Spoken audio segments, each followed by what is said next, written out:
Hello dear student, welcome to my channel. आइए इस video में हम लोग सेंटअप एग्जामिनेशन 2022 सोशल साइंस का आंसर देखते हैं। जो भी स्टूडेंट एग्ज़ाम दे के आए हैं वो आंसर मिला लें कि कितने आपका सही आ रहे हैं। और एक बार मैं आप लोग से आग्रह करूंगा कि आप लोग ये जितने भी को इस पेपर में क्वेश्चन पूछे गए हैं उस पेपर इस क्वेश्चन को सारे सॉल्यूशन कर लेंगे, क्योंकि ये आपका मैट्रिक जब बोर्ड के एग्ज़ाम देंगे उस समय आपको बहुत ही फ़ायदा होगा। और एक भी क्वेश्चन नहीं, सारे क्वेश्चन को रट जाएगा। हो सकता है कि आपसे इससे 30 से 40% आपको लड़ भी सकते हैं। तो 2.5 घंटा 15 मिनट एक्स्ट्रा पेपर पढ़ने के लिए दिया जाता है।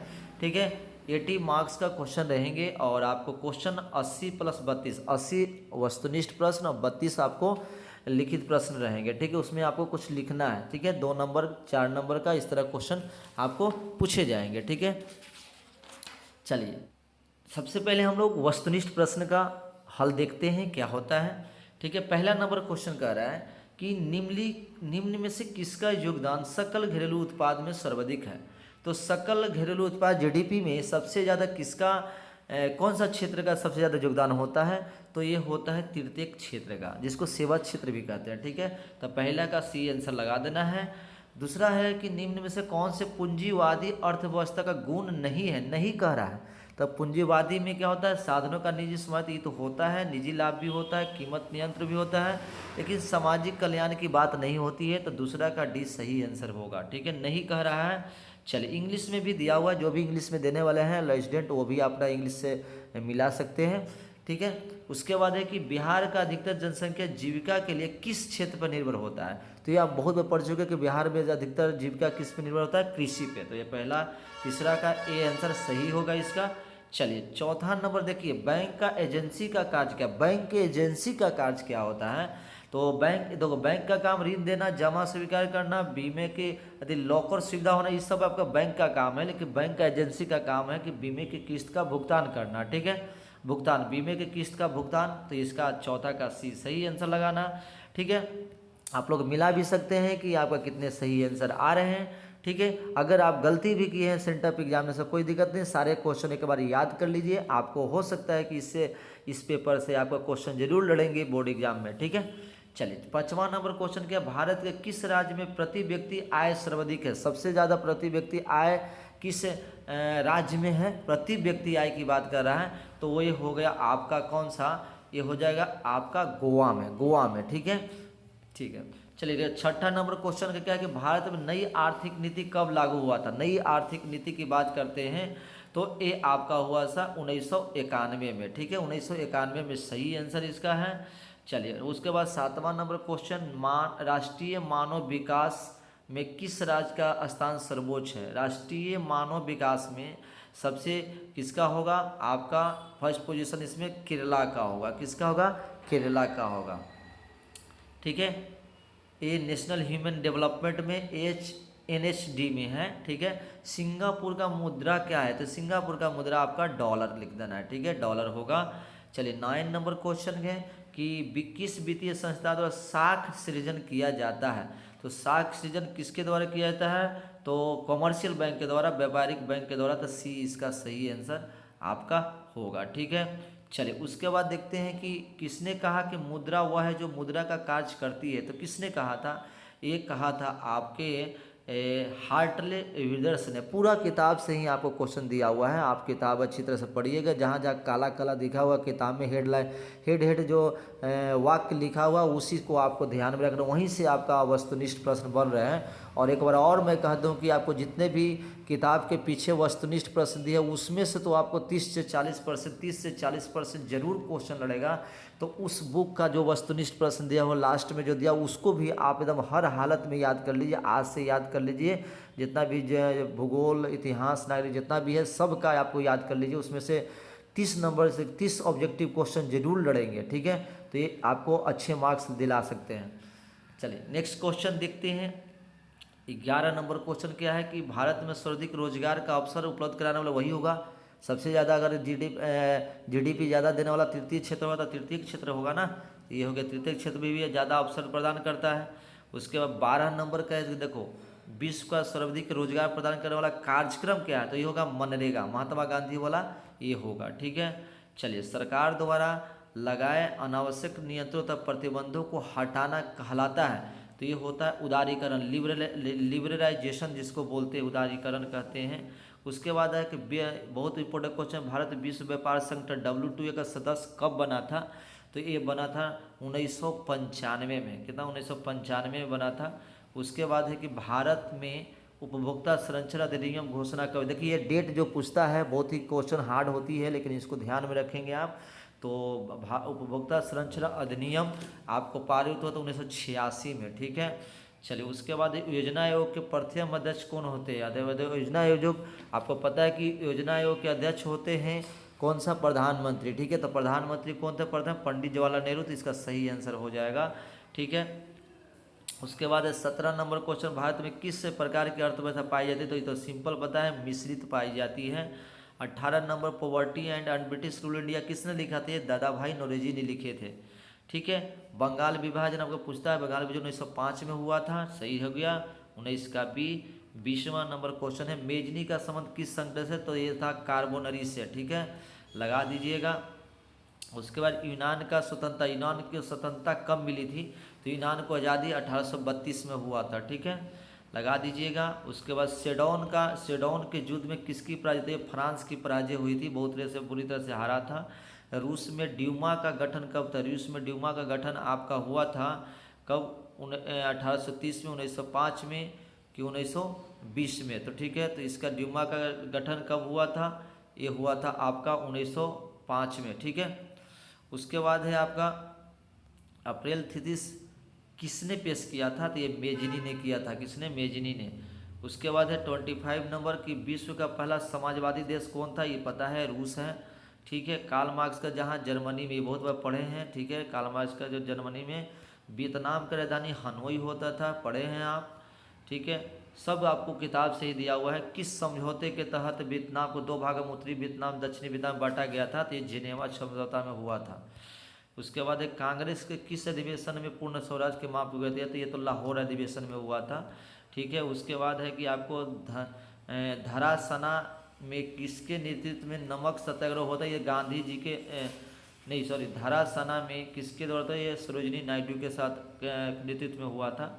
ईस्ट इंडिया एसोसिएशन की स्थापना कब हुई है, तो ये आपको 1866 में। गद्दर पार्टी के कौन थे स्थापना किसने की थी, गुरुदयाल सिंह ने। ठीक है, उसके बाद है 33 नंबर की टाटा आयरन स्टील कंपनी की स्थापना कब हुई, तो 1907 में हुआ था। ठीक है, उसके बाद 34 नंबर की स्विमिंग मिल का आविष्कार किसने किया था, इनमें स्पाइनिंग मिल का आविष्कार किसने किया था, सैमुअल क्रैम्पटन ने किया था। ठीक है, ये सही आंसर है 34 का बी। 35 नंबर है कि समानती व्यवस्था के स्थापना किस प्रकार की शहरी व्यवस्था की प्रवृत्ति बढ़ी है, तो ये पढ़ी है प्रगतिशील के आक्रमण कितना, तो ये प्रोग्रेसिव, प्रगतिशील हो गया। 1929 के मंदी में सबसे बुरा प्रभाव किस देश पर पड़ा था, तो ये संयुक्त राज्य अमेरिका पे। ठीक है, उसके बाद न्यू डील का संबंध किससे है, तो ये नई आर्थिक नीति से है, न्यू डील। उसके बाद है अंतर्राष्ट्रीय मुद्रा कोष की स्थापना कब हुई थी, तो ये आपका 1947 इसमें लगाइएगा। ठीक है, उसके बाद है मुद्रण कला प्रिंटिंग इन्वेंटेड कहाँ हुआ था, सबसे चीन में हुआ था, ये लगा दीजिएगा। प्रथम पेपर मिल का स्थापना कहाँ किस देश में हुआ था, तो ये जर्मनी में हुआ था। ठीक है, 40 तक बना चुके हैं अभी तक लगातार, जिनको अगर सही हो जाएगा तो आगे बनाने की जरूरत नहीं है, 40 80 में 40 से क्वेश्चन बनाना है। चलिए, उसके बाद देखते हैं 95 थीसिस के लेखक कौन थे, तो 95 थीसिस के लेखक कौन थे, आपको ये थे मार्टिन लूथर। ठीक है, उसके बाद है कि संवाद कॉमेडी के किस भाषा में था, बांग्ला भाषा में था। ठीक है, उसके बाद है रूसो कहाँ का दार्शनिक था, तो ये फ्रांस का था। ठीक है, उसके गोल घर का निर्माण कब हुआ था, 1786 कितना में, तो गोल घर का 1786 में हुआ था। उसके असहयोग आंदोलन का प्रस्ताव कांग्रेस किस अधिवेशन में किया गया था, तो ये सितंबर कोलकाता अधिवेशन में 1920 में किया गया था। 46 नंबर देखो, ताशकंद भारतीय कम्युनिस्ट पार्टी की स्थापना किसने की थी, तो एक ये थे एम एन राय ने। ठीक है, उसके बाद है कि यंग इटली, तो ये मेजनी से संबंधित है। ठीक है। स्थापना किया था। भारतीय संविधान का गठन कब हुआ? 1946 में। ठीक है। निम्न में से कौन सा संघ सूची है, संघ यूनियन लिस्ट में कौन आता है? तो यह आता है संचार। ठीक है, कम्युनिकेशन। संविधान संशोधन के हेतु संसद के दोनों सदन कितना बहुमत होना चाहिए? 2/3 होना चाहिए। 50 नंबर। 51 राष्ट्रीय स्तर पर पंचायती राज प्रणाली की शुरुआत किस समिति के अनुसार होता है? पंचायती राज समिति में बलवंत राय मेहता समिति पर था। उसके बाद संविधान का कौन सा संशोधन पंचायती राज प्रणाली संबंधित है? तो ये पंचायती राज संबंधित 73वां संशोधन। पंचायती राज व्यवस्था का दूसरा स्तर किसके है? पंचायत समिति का। 1975 के आपातकाल समय प्रधानमंत्री को तो इंदिरा गांधी थे। ठीक है। उसके बाद लगाना चिपको आंदोलन का आरंभ कहा? देखो हम जानते हैं चिपको आंदोलन उत्तराखंड बहुगुणा द्वारा किया गया था। बहुगुणा द्वारा। निम्नलिखित में से कौन राष्ट्रीय राजनीतिक दल है? तो राष्ट्रीय जनता दल है। सूचना का अधिकार आंदोलन कहाँ से हुआ था? सूचना का अधिकार राजस्थान से हुआ था। ठीक है। कब हुआ था? 2006 में, याद रखिएगा। महापौर का कार्यकाल कितना होता है? तो 5 वर्ष का। मेयर का काम 5 वर्ष का होता है। हरित क्रांति किससे संबंधित? सिंपल बता सकते हैं, हरियाणा। अधिक किस राज्य से संबंधित है? तो हरित क्रांति आपको हुआ था हरियाणा में। हरियाणा से भी था, पंजाब में भी एक साथ हुआ था, और उत्तर इसमें सभी हो जाएगा, इनमें से सभी। उसके बाद है कि 60 नंबर की पानी के निजीकरण के विरुद्ध कहाँ संघर्ष हुआ था? तो बोलीविया में हुआ था। भारत एक किस प्रकार की दलीय व्यवस्था है? तो बहुदलीय व्यवस्था है। माधव कुमार किस देश के पूर्व प्रधानमंत्री हैं? तो ये आपको ध्यान में रखना है, नेपाल के माधव कुमार। भारत में प्रथम चीनी मिल की स्थापना किस राज्य में हुई थी? बिहार में हुई थी। ठीक है। चरक का संबंध कहाँ से था? तो भारत से ही था चरक का संबंध। ठीक है। कान्हा राष्ट्रीय उद्यान कहाँ? ये तो पढ़े मध्य प्रदेश से हो गया। ठीक है। महासागरीय संसाधनों के लिए पढ़े हुबहू किताब से दिया हुआ 200 किलोमीटर तक आधिपत्य होता है। निम्न में से किसके समावित के आधार पर संसाधनों का वर्गीकरण प्रकार नहीं है? व्यक्तिगत, सामुदायिक, राष्ट्रीय, तो ये नवीकरणीय है। उसके बाद है आपको क्वेश्चन 68 नंबर की, किस नदी की उत्पत्ति अमरकंटक से हुई है? तो अमरकंटक की नदी सोन नदी का हुई है। उसके बाद है कि बिहार में कितना प्रतिशत कृषि क्षेत्र है? तो ये 60%, 60%। ठीक है।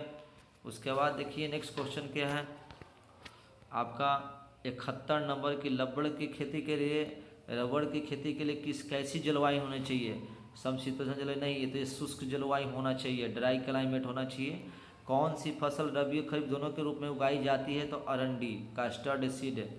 ठीक है। दामोदर घाटी परियोजना आप पढ़े, दामोदर घाटी झारखंड और पश्चिम बंगाल की राज्यों को मिलता है। निम्न से कौन सा लॉयस्क के एक प्रकार हेमेटाइट है? ठीक है। इसमें लॉयस्क भी पूछ सकता है, एल्युमिनियम एस्क भी पूछ सकता है। ठीक है। चलिए इसके बाद टेक्सोल पढ़े होंगे, किताब में दिया था, कैंसर में उपयोग होता है, टेक्सोल का उपयोग होता है। बिहार का कौन सा क्षेत्र सूखा प्रवण है, ड्रॉट प्रोन होता है? तो ये होता है आप उत्तर दक्षिणी बिहार। उत्तरी बिहार बाढ़ से होती है। भूकंप के केंद्र के ऊर्ध्वाधर पृथ्वी के सतह पर सबसे ऊपर केंद्र जो होता है उसको अधिक केंद्र या ईपी सेंटर कहते हैं। ठीक है। निम्नलिखित में से किसे सर्वाधिक खतरनाक सुखाड़ माना जाता है? तो समान सुखाड़, मौसमी कृषि सुखाड़ बहुत खतरनाक हो, इसमें बहुत सारा मर जाएंगे, फसल नहीं होगी। तो बाढ़ से हानि होती है फसलों से, सभी को होगा ना। ठीक है। और लास्ट क्वेश्चन आपका है ऑब्जेक्टिव का, निम्नलिखित कौन सा प्राकृतिक आपदा है? संपत्ति दंगे, आतंकवाद, ना सुनामी आपका प्राकृतिक संपत्ति आपदा है। तो इस तरह के देख लिए कि इस तरह क्वेश्चन पूछा हुआ था, बहुत नॉर्मल, लेकिन आपको थ्रू आउट पूरा पढ़ने पड़ेगा तब जाके बनेंगे। और देखिए यहाँ सेक्शन बी में इतिहास से आपको देखिए 1 से 6 क्वेश्चन दिया हुआ है, जिसमें से 3 प्रश्न का उत्तर दिए, मतलब कि 50% एक्स्ट्रा क्वेश्चन दिया हुआ सभी में। सब 2 अंक का है, तो किसी में से को बना लीजिएगा आप। ठीक है। 6 क्वेश्चन मतलब दिया हुआ। उसके बाद दीर्घ उत्तरीय भी दिया हुआ 7 से 8। एक इतिहास से दीर्घ उत्तरीय, इसमें से कोई लिखना है कि जर्मनी के एकीकरण में विश्व की भूमिका क्या है, चाहे राष्ट्रीय आंदोलन में राष्ट्रीय की भूमिका क्या है। ये इतिहास हो गया आपका। उसके बाद आपको राजनीतिक साथ पॉलिटिकल साइंस से भी उसी तरह 9 से 12 है। इसमें से आपको 2 ही प्रश्न का उत्तर देना है। ठीक है। 4 क्वेश्चन में 2 प्रश्न का उत्तर देना है आपको। संवर्धित सूची क्या है, ग्राम पंचायत क्या है, बिहार में हुए छात्र आंदोलन का प्रमुख क्या है, इस तरह का। उसके बाद ये बड़ा क्वेश्चन भी दे, 2 क्वेश्चन में 1 जवाब देना है। तो देखिए ये सब आपका राजनीतिक शास्त्र से भी क्वेश्चन दे, इतिहास से ज़्यादा दिया है, इकोनॉमिक्स से भी आपको 2 ही प्रश्न का देना है, 2 दूनी 4, और एक बड़ा क्वेश्चन का जवाब देना है। ठीक है। तो 4 दूनी 8 नंबर का आपका इकोनॉमिक्स से हो गया, ठीक है। अर्थशास्त्र से हो गया, उसका भूगोल से 21 से 26 में 3 क्वेश्चन का दे, 3 दूनी 6 नंबर, 10 नंबर का भूगोल से आपको कितना कर रहा है, भूगोल से आपको 10 मार्क्स का पूछा जाएगा। तो इतिहास से ज़्यादा पूछा जा रहा है, खनिज क्या है, इस तरह का देख सकते। इसमें से आपको 3 का जवाब देना है, ये 2 बड़ा क्वेश्चन में से 2 बड़ा में से कोई एक का जवाब देना है, ठीक है। भारतीय कृषि का निम्न उत्तर क्या है। उसके आपदा प्रबंधन से 29 से 32 है, 2 नंबर का है ना, 2 क्वेश्चन का इसमें देना, 2 दूनी 4 नंबर का ये इधर हो गया, ठीक है। 29, 30, 31, 32 इसमें दे रहा है, इसमें बड़ा क्वेश्चन नहीं है। तो आपदा प्रबंधन से आपको 4 नंबर का क्वेश्चन पूछा गया, हिस्ट्री से करीब 12 नंबर का पूछा गया, ठीक है। तो इस तरह के एवरेज 8 नंबर 10 ये सब पूछा जाएगा। तो इधर से आप देख रहे हैं कि 40 मार्क्स में इतना सारा आपका लिखित क्वेश्चन और सब्जेक्टिव टाइप का प्रश्न पूछे गए हैं। तो इस तरह की आपको बहुत हेल्प मिलेगा इस तरह, इसीलिए सेंटअप एग्ज़ाम लिया जाता है। और इसे पेपर को एक बार ज़रूर आप रिवाइज करें और इसको एक बार अपनी तरह से एग्ज़ाम की तरह ही दें और देखें कि कितना समय में आप बना सकते हैं, कितना क्वेश्चन का जवाब दे सकते हैं, ठीक है। तो ये वीडियो आप लोग के लिए अच्छा लगा होगा और हमारे चैनल पर अगर नए हो तो हमारे चैनल को लाइक और सब्सक्राइब जरूर करें। और हमारे चैनल पे और भी क्वेश्चन का आंसर डाल दिया गया है, आप वहाँ से देख सकते हैं। Thank you.